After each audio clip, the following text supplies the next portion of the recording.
Nous venons de signer un accord cadre de Doha, un accord cadre bilatéral entre le gouvernement de la République démocratique du Congo et l'AFC M23.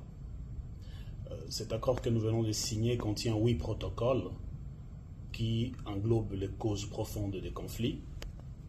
Et en fait, ces protocoles sont comme des chapitres et qui seront développés. Ces protocoles sont des causes profondes combinées qui seront négociées, puis signées, et ce sera la consécration d'aboutir à un accord de paix global. Les protocoles vont déterminer les matières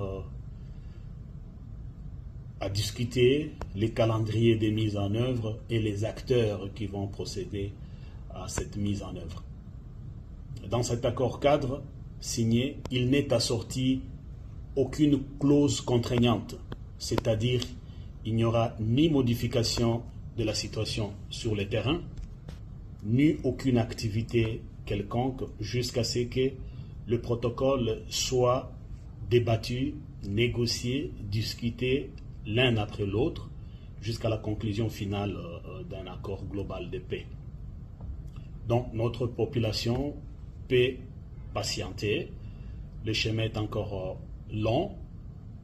Nous saisissons l'occasion pour remercier le président américain Donald Trump et les États-Unis, mais aussi l'émir du Qatar et le Qatar qui a parrainé ces pourparlers, qui en fait qui vient nous franchir une phase importante dans la résolution pacifique des conflits dans notre pays.